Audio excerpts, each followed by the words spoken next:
अहिंसा के अग्रदूत, त्रैकाल दृष्टा, भव्य जीवों के तारनहार, शासनेश प्रभु श्रमण भगवान महावीर स्वामी के चरणों में कोटि कोटि वंदन। दीन दुखियों के मसीहा, करुणा के सागर, परम पूज्य गुरुदेव श्रमण सूर्य मर्दर केसरी श्री मिश्री मर्जी महाराज साहब के चरणों में कोटि कोटि वंदन। पाठ पर विराजमान परम श्रद्धेय, परम विदुषी, मधुर व्याख्यानी सरल मना पूज्य गुरुनी जी महाराज साहब के चरणों में कोटि कोटि वंदन। धर्म प्रेमी बंधुओं, शीलवती माता बहनों, प्रभु महावीर का निर्वाण कल्याणक बहुत नजदीक आ रहा है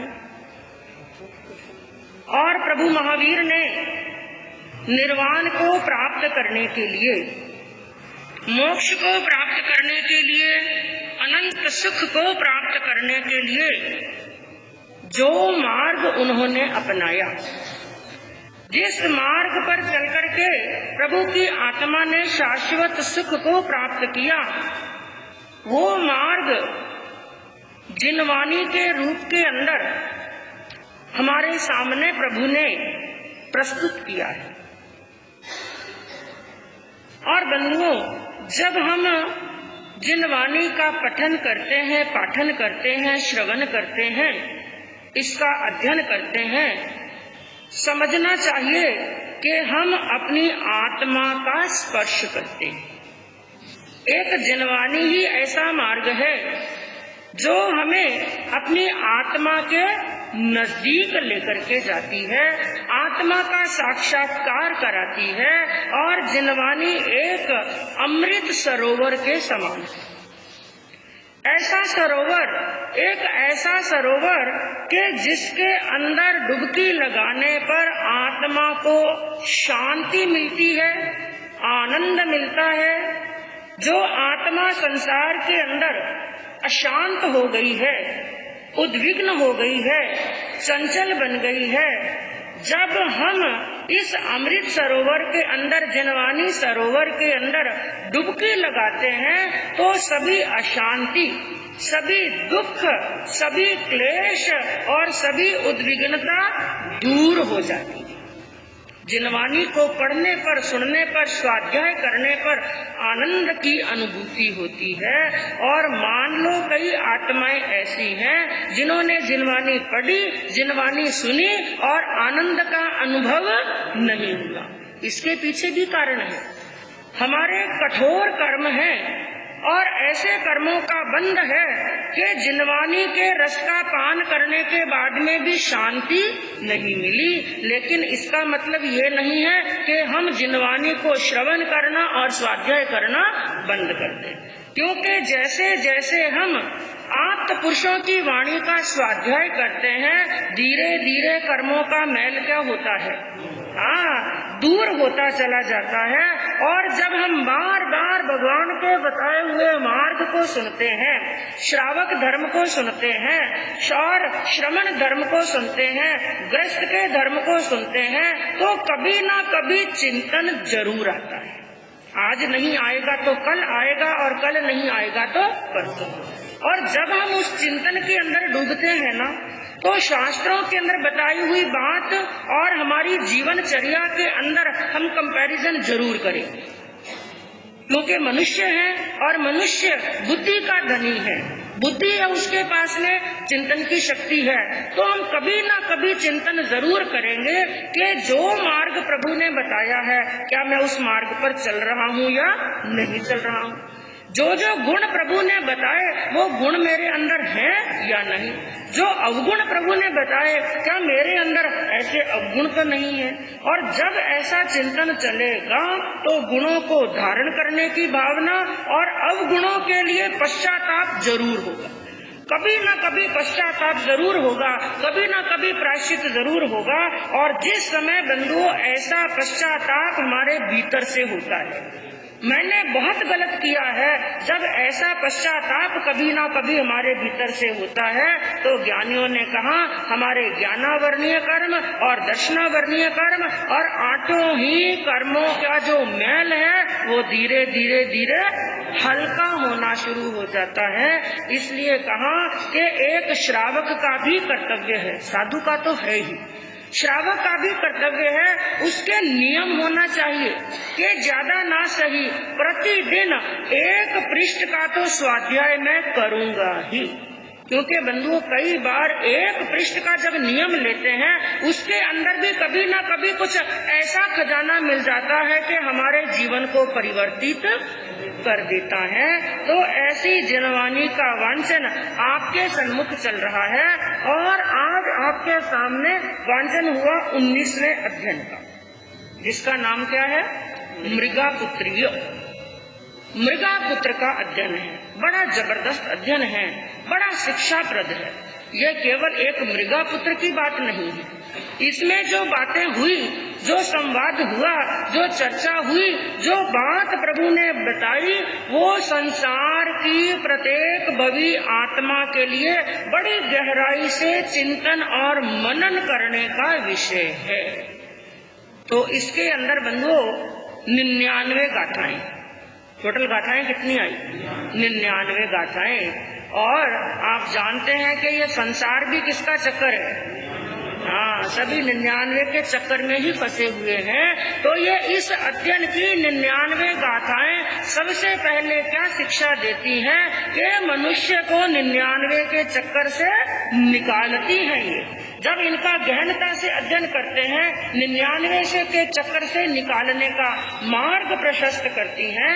तो इस अध्ययन के अंदर सबसे प्रथम हम ये घटना है मृगापुत्र की, और संवाद इसके अंदर चलेगा माता पिता और पुत्र का।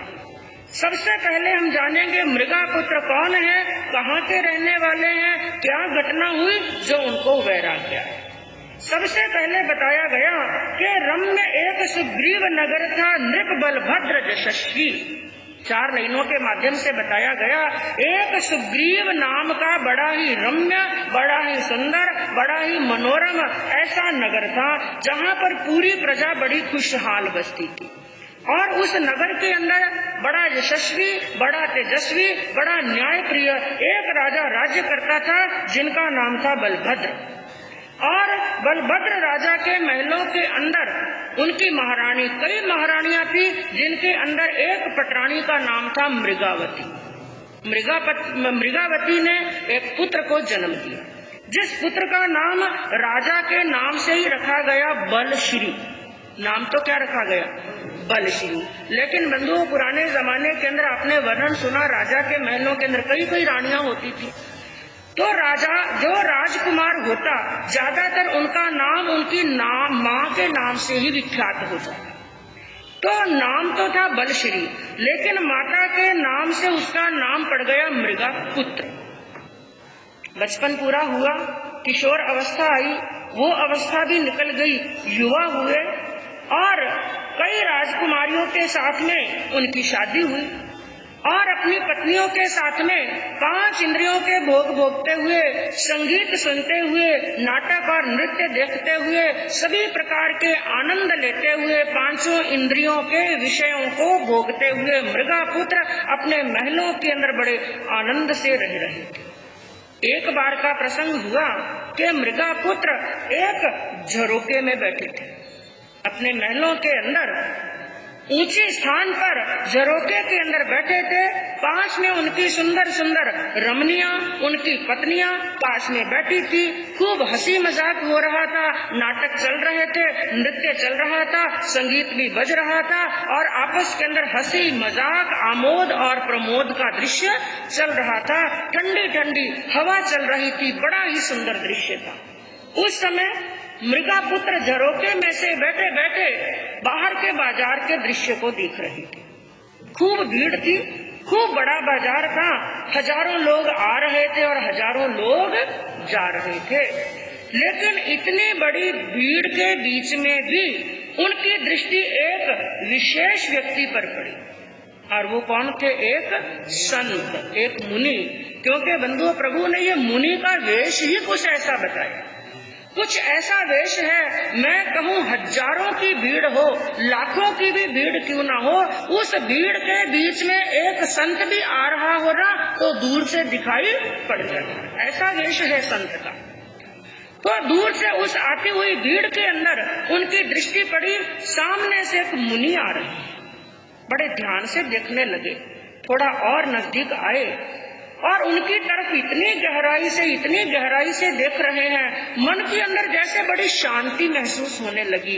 कुछ चेहरे ऐसे होते हैं, क्योंकि बंधुओं वही मनुष्य दूसरों को शांति दे सकता है जो खुद भीतर से शांत है। क्योंकि पहले आचरण, निज पर शासन, फिर अनुशासन।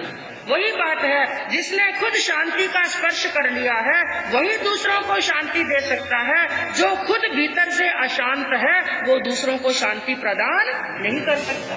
मुनि को आते हुए देखा, चित्त में बड़ी शांति हुई, बड़ी प्रसन्नता हुई, लेकिन गहराई से मुनि को देख रहे हैं और देखते देखते मन के अंदर एक विचार चल रहा है, मैंने इनको पहले कहीं देखा है, मैंने मुनि को पहले कहीं देखा है। फिर विचार किया, क्योंकि उन्होंने उस जन्म के अंदर तो मुनि को पहले कभी भी नहीं देखा, जिंदगी में पहली बार मुनि को देखा, लेकिन मन के अंदर एक विचार चल रहा है, दिमाग के अंदर विचारधारा चल रही है, मैंने पहले कहीं पर मुनि को देखा। कई बार ऐसा होता है बंधु, नई जगह पर जाते हैं, जिंदगी में पहली बार उस जगह पर गए, लेकिन फिर भी कई बार मन में क्या विचार आता है, लगता है मैंने ये जगह कहीं पर देखी, आज नहीं देखी तो क्या हुआ, पहले किसी न किसी जन्म के अंदर जरूर देखी। तो विचार करने लगे, मैंने मुनि को कहीं देखा है। देखते दिमाग पर इतना जोर लगाया, इतने गहरे चिंतन में चले गए, जो ज्ञानावर्णीय के पट, ज्ञानावर्णीय कर्म के पट थे और कर्मों का जाल था, धीरे धीरे वो पट खुलने लगे और पट खुलने लगे। और आपको कई बार बताया गया, जब ज्ञानावर्णीय कर्म की अशुद्धि दूर होती है और शुद्ध का प्रकाश होता है, पट खुलते हैं तो कौन सा ज्ञान होता है? जाति स्मरण ज्ञान। उन्हें जाति स्मरण ज्ञान हो गया और जाति स्मरण ज्ञान से उन्होंने क्या देखा, अरे मुनि को क्या देखा, मैं तो खुद क्या था, मैं तो खुद पहले मुनि था, मैंने खुद साधु जीवन का पालन किया है और उसका ही फल है कि आज मेरा राजघराने के अंदर जन्म हुआ है, ये सुख मिले हैं, 5 इंद्रियों के भोग मिले हैं, इतना आनंद मिला है और मैं यहाँ पर सुख भोग रहा हूँ। इसका मतलब क्या है कि मैं तो मुनि जीवन के अंदर, साधु जीवन के अंदर जो मैंने कमाई की ना, वो आज खा रहा हूँ। आज ये जो सुख भोग रहा हूँ ये किसकी कमाई है? हाँ, आज तो मैंने कुछ किया नहीं, इस जन्म के अंदर तो मैंने कोई धर्म ध्यान किया नहीं, आज जो मैं सुख भोग रहा हूँ ये तो मैं साधु जीवन की कमाई खा रहा हूँ। और ऐसा सोचते सोचते बंधुओं, वहीं पर झरोके के अंदर बैठे बैठे, और पास में कौन बैठी है? उनकी पत्नी। उनकी पत्नियों ने अचानक देखा कि ये अभी तो हंस खेल रहे थे, क्रीड़ा कर रहे थे, हमारे साथ में गप्पे शप्पे कर रहे थे, बातें चीतें कर रहे थे, नृत्य देख रहे थे, ये अचानक बाहर दृष्टि कहाँ पर जम गई। उनकी पत्नियों ने उनके ध्यान को वहां से हटाने की क्या की कोशिश, लेकिन अब भीतर में प्रकाश हो चुका था, अंतर से जाग चुके थे। अपनी पत्नियों को कहा, रुको, बस अब मेरी आत्मा जाग गई है। चिंतन करते करते जैसे ही जाति स्मरण ज्ञान हुआ, अपने पिछले भवों को देखा और उनको वैराग आ गया, उठ गए, छोड़ दिया अपनी पत्नियों को वहीं पर और वहां से अपने आसन से उठे और आसन से उठ करके नीचे गए और नीचे जहां पर जिस कक्ष के अंदर उनके माता पिता बैठे थे, अपने माता पिता के पास में गए, वंदन किया और नमस्कार किया। वंदन और नमस्कार करके सीधी एक ही बात कही, दीक्षा की आज्ञा मानी। क्या कहा? वीर प्रभु की अंतिम वाणी, वीर प्रभु की अमृत वाणी, सुन लो और सुना लो, जीवन धन्य बना लो, जीवन धन्य बना लो।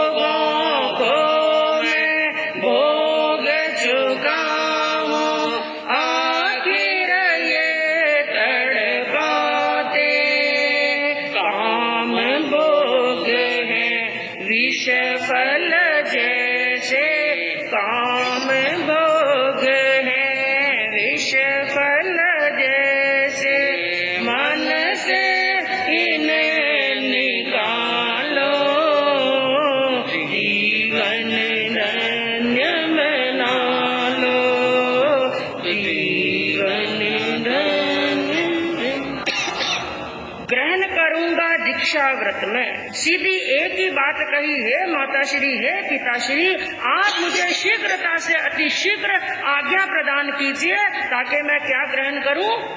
दीक्षा ग्रहण करूं, क्योंकि मैंने अपने ज्ञान से यह जान लिया है, मेरी आत्मा जाग चुकी है, मेरे भीतर में प्रकाश हो चुका है और मैंने स्पष्ट देख लिया है कि भोगों को मैं भोग चुका हूँ।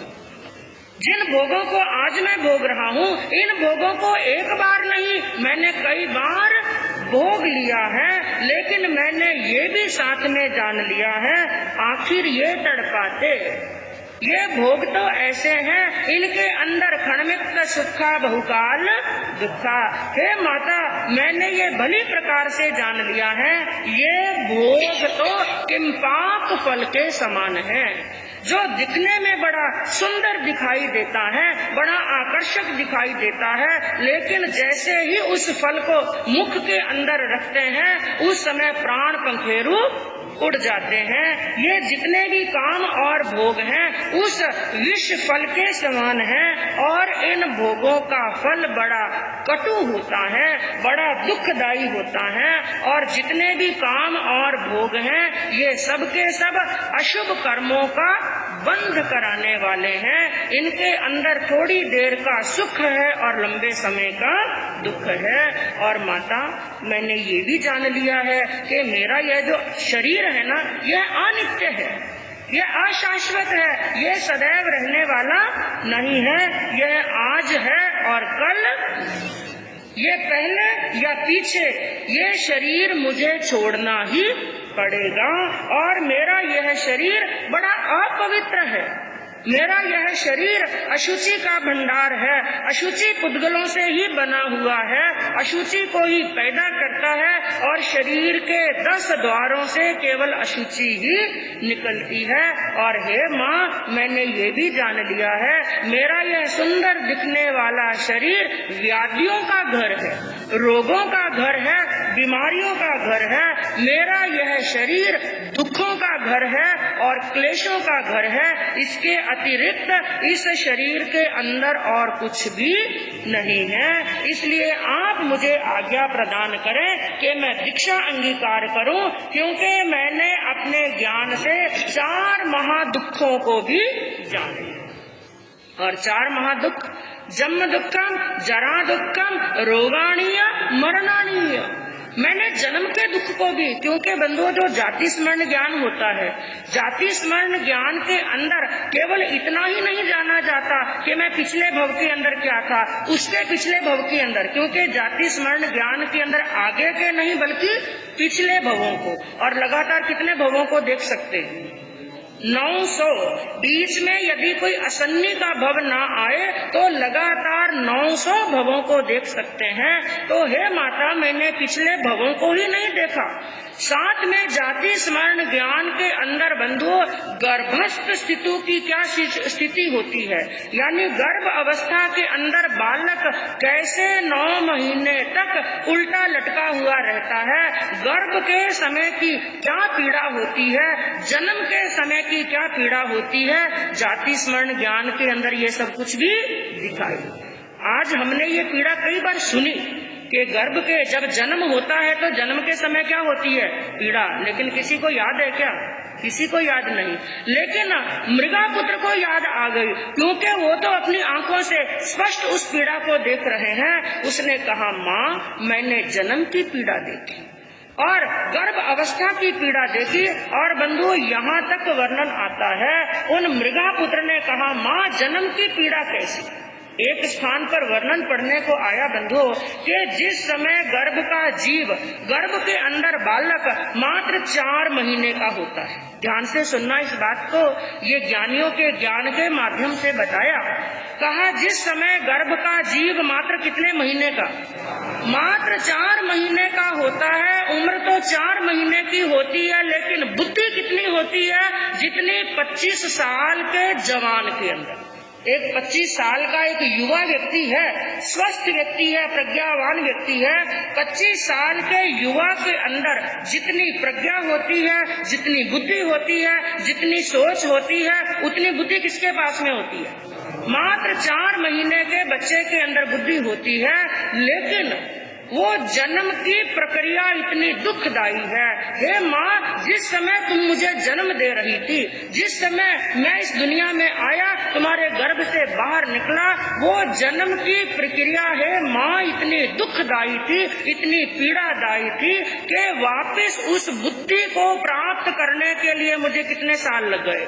वापस 25 साल लग गए उस बुद्धि को प्राप्त करने के लिए। क्योंकि बंधु, आपने ये भी अनुभव किया होगा, जब कभी जीवन के अंदर घोर कष्ट आते हैं ना, ज्यादा दुख आते रहते हैं, तो मनुष्य की बुद्धि क्या हो जाती है?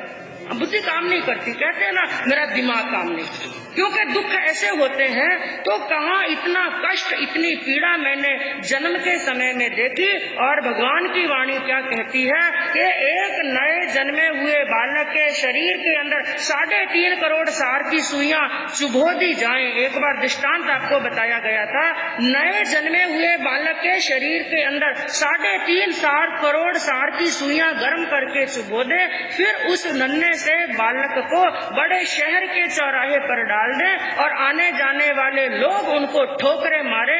उस बालक को जितनी पीड़ा होती है, इतनी पीड़ा तो गर्भ के अंदर पहले महीने में, और बढ़ती बढ़ती 9वें महीने के अंदर 9 गुनी वेदना होती है। और जन्म के समय कितनी होती है? करोड़ गुनी वेदना। और कहा जन्म का ही नहीं, मैंने मरण का दुख भी देखा। और मरण का दुख कैसे बताया? जितनी वेदना जन्म के समय में हुई, उससे करोड़ान करोड़ गुनी वेदना मैंने देखी। क्योंकि शास्त्रों के अंदर वर्णन आया कि अंतिम समय के अंदर जब हमारे शरीर से प्राण निकलते हैं ना, ये कोई एक स्थान से नहीं निकलते, ये प्रत्येक हमारे शरीर के रोम रोम के अंदर आत्म प्रदेश है।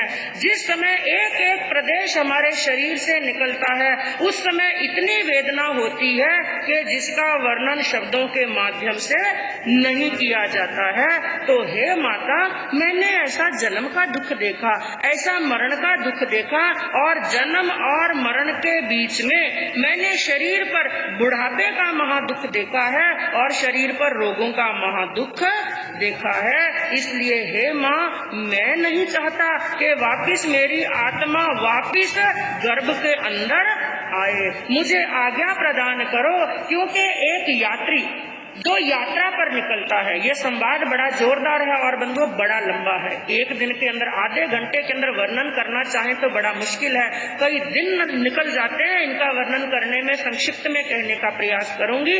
तो कहा है माँ, जैसे एक यात्री होता है, कहीं यात्रा पर जाता है, कोई दिनों का उसका रास्ता है, लेकिन जब वो यात्रा पर निकलता है, उस यात्री के पास में यदि पाथेय होता है, पाथेय किसे बोलते हैं?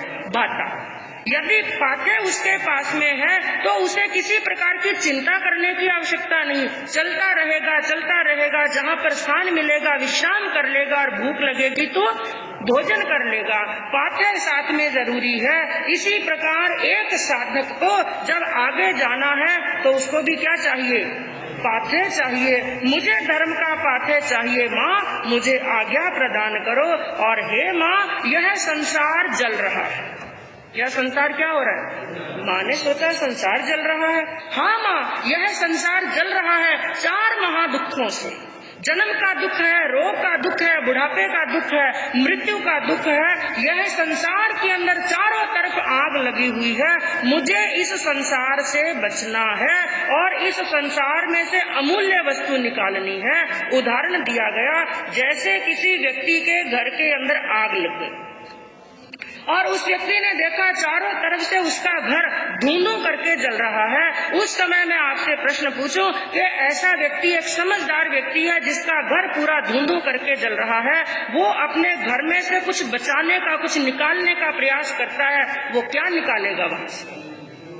हाँ, मूल्यवान वस्तु, यानी सोना है, चांदी है, रुपए हैं, क्या वो बर्तनों में हाथ डालेगा या वस्त्रों में हाथ डालेगा? नहीं, मूल्यवान वस्तु वो क्या सोचेगा, मूल्यवान वस्तु मेरे पास में है, सोना चांदी मेरे पास में है, ये बर्तन कपड़े तो फिर आ जाएंगे। तो जलते हुए घर में से एक समझदार व्यक्ति मूल्यवान वस्तु निकालता है, तो हे माँ, यह संसार भी जल रहा है, इसलिए जलते हुए संसार में से मुझे मूल्यवान वस्तु निकालनी है। और वो मूल्यवान वस्तु कौन सी है?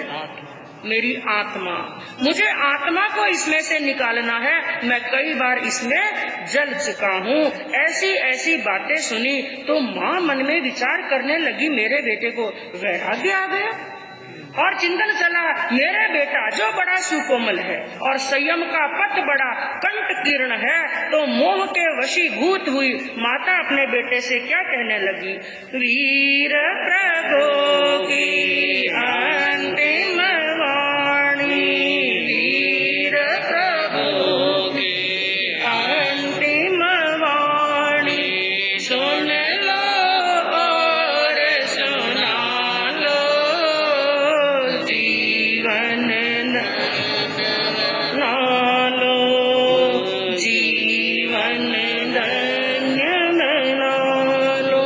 श्रमण धर्म का पालन दुष्कर सुन आँखों के तारे, सहस्र गुणों का अर्जन करने अच्छे अच्छे हारे, कष्ट साध्य है साधु जीवन, कष्ट साध्य है साधु जीवन, खुद को आज संभालो, जीवन बना लो,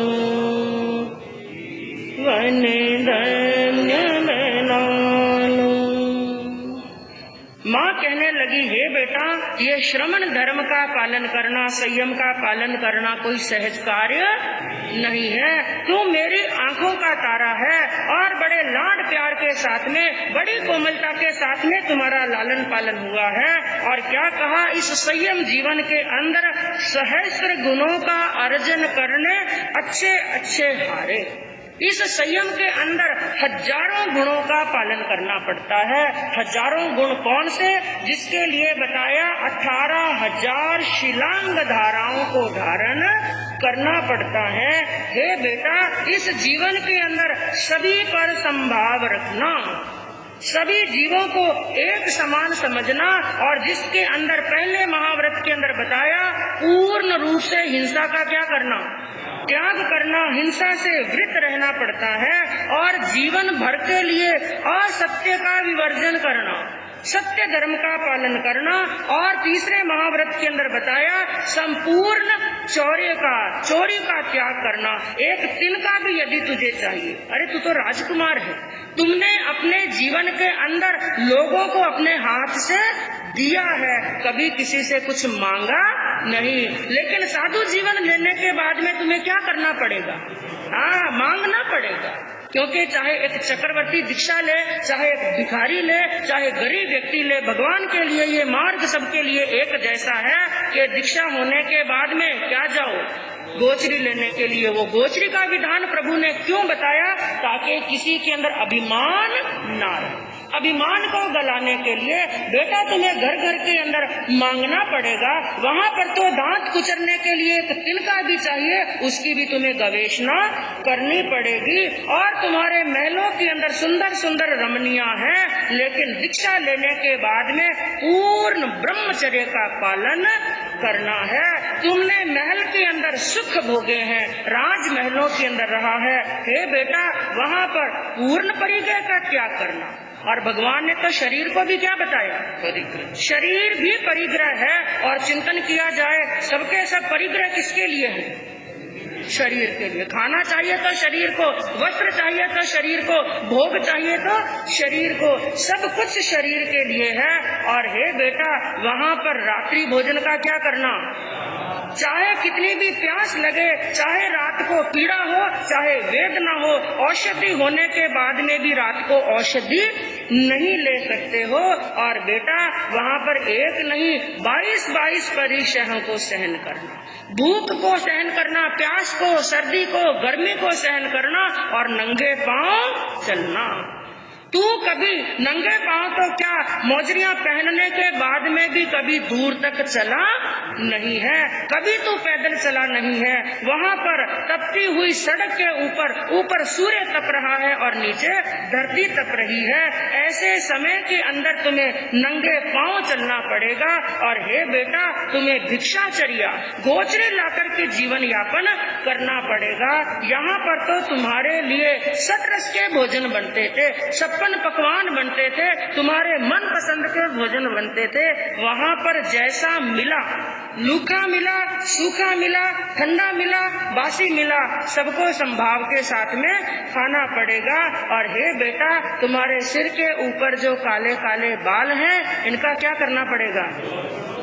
तुमने कभी कष्ट नहीं देखा है, तुम्हारा शरीर बड़ा कोमल है और साधु जीवन के अंदर कभी ताड़ना मिलती है, कभी तर्जना मिलती है, कभी कोई निंदा करने वाला मिलता है।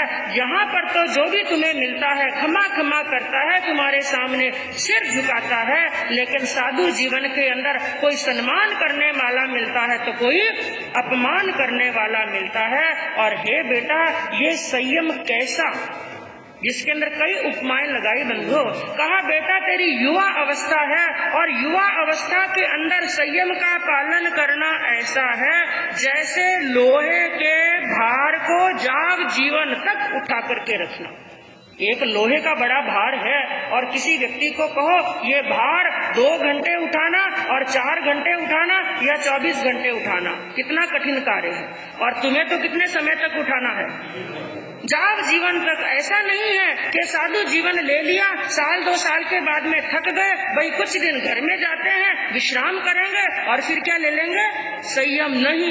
एक बार वो भार उठाने के बाद में वापिस भार को नीचे नहीं रख सकते हो। और हे बेटा संयम को अंगीकार करना युवा अवस्था के अंदर ऐसा है जैसे उल्टी धारा में तैरना। एक बड़े तीव्र प्रवाह वाली नदी है, उस नदी को तैर करके पार करना। और कौन से पार करना? कैसे? जो उल्टे प्रवाह के अंदर, जो उसका उल्टा प्रवाह है। और हे बेटा इस संयम का रस कैसा? बालू रेत के समान। किसके समान? एक मुट्ठी भर करके कोई कहे कि बालू रेत मुख में डालो तो उसका स्वाद कैसा है? कुछ भी नहीं। ऐसा ही संयम का स्वाद है। और हे बेटा संयम जीवन के अंदर तेरे जैसे नाजुक शरीर वाले राजकुमार के लिए संयम का पालन करना कैसा कि मोम के दांतों से लोहे के चने चबाने। चने किसके चबाने हैं? लोहे के। और दांत किसके बने हुए हैं? मोम के। सामान्य दांतों से भी लोहे के चने चबाना कठिन होता है, मोम के बने हुए दांतों से लोहे के चने चबाना। और बेटा ये संयम का पालन करना ऐसा है अग्नि शिखा को पीना। अग्नि की एक शिखा है, अग्नि की ज्वाला है, उसको क्या करना है? पीने के समान है। और हे बेटा ये संयम जीवन इतना दुष्कर है कि जैसे कपड़े की बनी हुई थैली के अंदर हवा भरना। हवा किसमें भरनी है? कपड़े की थैली में हवा भरना जितना दुष्कर कार्य है, हे बेटा संयम उतना ही दुष्कर है। और हे बेटा संयम इतना दुष्कर है कि सुमेरु पर्वत को एक तराजू के अंदर तोलना। हे बेटा ये संयम इतना कठिन है, अपनी भुजाओं से विशाल समुद्र को तैर करके पालन करना। और हे बेटा संयम इतना मुश्किल है, नंगी धार वाली तलवार के ऊपर, तीखी धार वाली तलवार के ऊपर नंगे पांव चलना। हे बेटा इस संयम का पालन तेरे से होने वाला नहीं, बड़ा कठिन है। ये बात मृगा पुत्र ने सुनी, सुनकर के कहा हाँ माँ आप जो कहती हैं बिल्कुल सत्य है। मैं ये नहीं कहता हूँ कि संयम दुष्कर नहीं है, संयम अति दुष्कर है, बड़ा दुष्कर है संयम। लेकिन हे माँ मैं जो देख रहा हूँ वो आप नहीं देख रही हैं। आपको संयम दुष्कर लग रहा है, मुझे नहीं लग रहा है। क्यों नहीं लग रहा है? क्योंकि मैं अपनी नारकी की वेदना को देख रहा हूँ। किसकी वेदना? क्योंकि बंधुओं जाति स्मरण ज्ञान हो गया। जाति स्मरण ज्ञान से उन्हें नरक भी दिख रहा है। हे माता, मैंने नरक के अंदर जो आपने कहा तुम्हें भूख सहन करनी पड़ेगी, प्यास सहन करनी पड़ेगी, हे माँ, जो साधु बने के दुख है ना, साधु जीवन के दुख हैं, उन दुखों के सामने नारकी के दुख तो इतने भयंकर हैं कि नारकी के दुखों के सामने साधु जीवन के दुख कुछ भी नहीं है। मैंने वहाँ पर अनंती भूख देखी है, अनंती प्यास देखी है, अनंती सर्दी देखी है, अनंती गर्मी देखी है। हे माँ, जब मुझे प्यास लगी, उन्होंने नारकी का वर्णन बंधुओं ऐसा जोरदार चित्रण खींचा है नारकी का आंखों के सामने, जब उसको पढ़ते हैं ना पूरा नर्क का दृश्य आंखों के सामने आ जाता है। हे माँ, जब मुझे बड़ी जोरदार प्यास लगी, मुझे ऐसा लगा कि यदि मुझे पानी नहीं मिलेगा तो मैं मर जाऊंगा। मैं दौड़ करके वैतरणी नदी के पास में गया और अपने हाथ की अंजलि बना करके पानी उसमें भरा। जैसे ही वो मैंने अंजलि का पानी मुख के पास में लगाया, मैंने क्या देखा माँ, वो ठंडा नीर नहीं था, शीतल नीर नहीं था, उबलता हुआ खून था। जैसे ही मैं गर्मी से परेशान हुआ, बड़ा वृक्ष देखा, वृक्ष की छाया में जाकर के बैठा, लेकिन जैसे वहाँ पर बैठा ही था, एक जोरदार हवा का झोंका आया। उस झोंके के साथ में वृक्ष का पत्ता कट करके नीचे गिरा और मेरे हाथ और पाँव को काट दिया। हे माँ, वहाँ पर तूने कहा मुझे ताड़ना सहन करनी पड़ेगी, तर्जना सहन करनी पड़ेगी। जो ताड़ना तर्जना मैंने नारकी में देखी है, उसके सामने संयम की ताड़ना तर्जना तो कुछ भी नहीं है। वहाँ पर परमाधामी देवताओं ने मुझे एक बैल की तरह रथ के अंदर जोत दिया।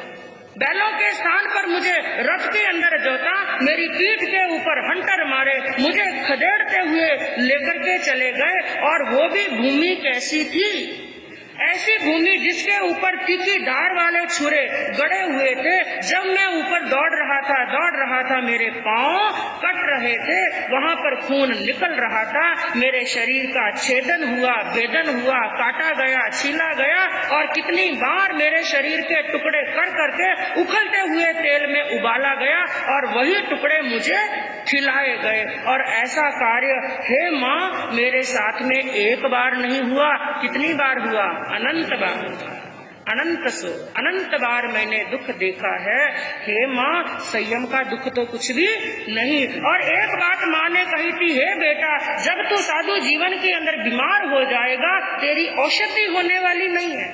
क्योंकि बंधुओं, ये जो बात कही गई है, ये सामान्य साधु के लिए नहीं, स्थविर कल्पी के नहीं, ये जिन कल्पी मुनि के लिए कही गई है। जिन कल्पी मुनि के नियम होते हैं, जब वो बीमार हो जाते हैं तो वो अपनी औषधि नहीं कराते। कोई अपने आप आकर के इलाज करे तो मना भी नहीं करते हैं, लेकिन चाहे शरीर के अंदर कैसा भी रोग हो जाए, कह करके उपचार नहीं कराते। तो हे माँ, तुमने मुझे कहा कि बेटा, जब तुम बीमार हो जाओगे, वहाँ पर तुम्हारी औषधि कौन कराएगा? माँ, मुझे ये बताओ, जंगल के अंदर जब कोई मृग बीमार हो जाता है, एक जंगल के अंदर बंधु, जब एक मृग, कोई भी पशु जब जंगल का बीमार हो जाता है, उस समय, कृपया बातें नहीं करें, उस समय क्या स्थिति होती है? जंगल के जानवर का इलाज कौन कराता है? कोई उसका इलाज नहीं कराता है, उसका इलाज वो स्वयं करता है। क्या करता है? जैसे ही शरीर में कोई बीमारी हुई, वो खाना पीना छोड़ देता है, एक स्थान पर जाकर के बैठ जाता है और तब तक वहाँ पर बैठा रहता है जब तक शरीर खुद ही स्वस्थ ना हो जाए। तो हे माँ, उसकी औषधि कौन कराता है? तो मेरी चिंता करने की क्या आवश्यकता है? जैसे ही मेरे असाता वेदनीय कर्मों की निर्जरा होगी तो शरीर में साता हो जाएगी। और माँ, तू इस साधु जीवन की चिंता करती है। मैं नारकी में रो रहा था, दुख पा रहा था, क्रंदन कर रहा था, मुझे पीड़ा और वेदना हो रही थी, वहाँ पर मेरे आंसू पूछने वाला, मैं बड़ा असहाय था और अत्यंत तीव्र। वहाँ की वेदना को प्रभु ने क्या बताया? नारकी की वेदना कैसी? अत्यंत तीव्र वेदना, प्रचंड वेदना, प्रगाढ़ वेदना, घोर वेदना, अति दुस्सह, अति भयंकर और महाभय को उत्पन्न करने वाला। नारकी के अंदर क्या होता है? भय। इसलिए संज्ञा के आधार से बताया गया, इस भव के अंदर यदि किसी मनुष्य को ज्यादा भय लगता है यानी डर लगता है, कई मनुष्य होते हैं अकेले रह नहीं सकते और यूं भी छोटी छोटी बात से वो डरते रहते हैं। जो मनुष्य ज्यादा डरते हैं तो समझ लेना चाहिए उनका जीव कहाँ से आया? नारकी से, क्योंकि नारकी के अंदर सिवा वेदना के और कुछ भी नहीं है। हे माता, मैंने ऐसी वेदना देखी है, मैंने ऐसा दुख वहाँ पर देखा है और मैं नहीं चाहता कि मुझे वापिस गर्भ में आना पड़े और नारकी में आना पड़े। इसलिए मुझे आज्ञा प्रदान करो कि मैं दीक्षा अंगीकार करूं। बेटे को इस प्रकार से बातें करते हुए देखा, ऐसी दीनताहीनता, एक तरह से माँ के सामने क्या कर रहे हैं? हे माँ, मोह मत करो, राग मत करो, मुझे आज्ञा प्रदान करो। बेटे का इतना जोरदार वैराग देखा तो ना चाहते हुए भी माता ने क्या कहा? अहा शुभम देवानुप्रिया, हे बेटा जैसा तुम्हारी इच्छा हो, हे देवानुप्रिय जैसी तुम्हारी इच्छा हो वैसा तुम करो। और माता पिता की आज्ञा प्राप्त हुई और मृगा पुत्र राजमहलों का त्याग करके इस प्रकार से निकल जाते हैं जैसे एक सांप अपनी कैंचली को छोड़ देता है। एक सांप जो होता है उसके शरीर पर जब कैंचली पक जाती है तो कैंचली को क्या कर देता है? छोड़ देता है, और छोड़ने के बाद में वापस पलट करके नहीं देखता है।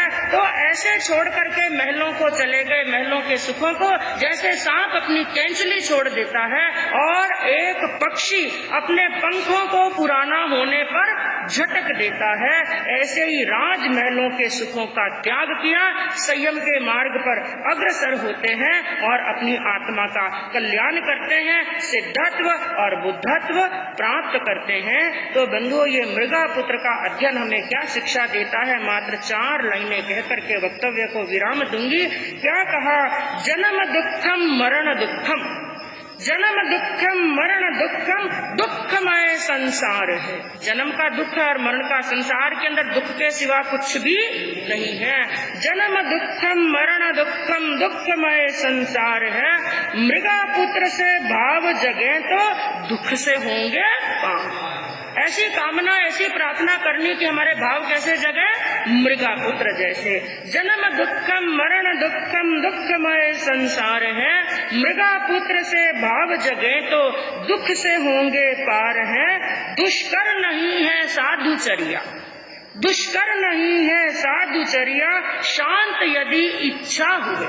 यदि इच्छाएं शांत हो जाए तो साधु जीवन भी कोई दुष्कर नहीं है। दुष्कर नहीं है साधुचर्या, शांत यदि इच्छा हुए। नरक में जो दुख भोगे, नरक में जो दुख भोगे, उनके सन्मुख कुछ नहीं। जो नरक में दुख देखे हैं, गर्भ के दुख देखे हैं, उसके सामने साधु जीवन का दुख कुछ भी नहीं है।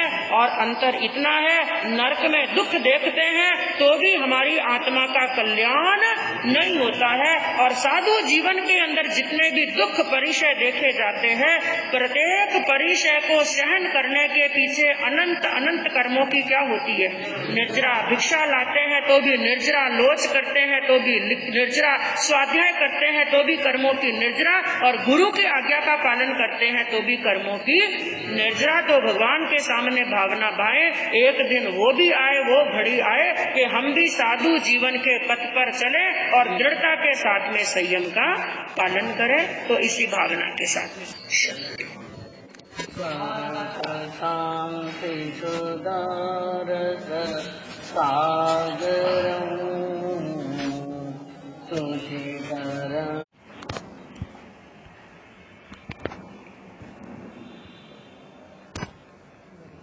अहिंसा के अग्रदूत, त्रैकाग्रता, भव्य जीवों के तारनहार, शासनेश प्रभु श्रमण भगवान महावीर स्वामी के चरणों में कोटि कोटि वंदन। दीन दुखियों के मसीहा, करुणा के सागर, परम पूज्य गुरुदेव श्रमण सूर्य मर्दर केसरी श्री मिश्री मर्जी महाराज साहब के चरणों में कोटि कोटि वंदन। पाठ पर विराजमान परम श्रद्धेय, परम विदुषी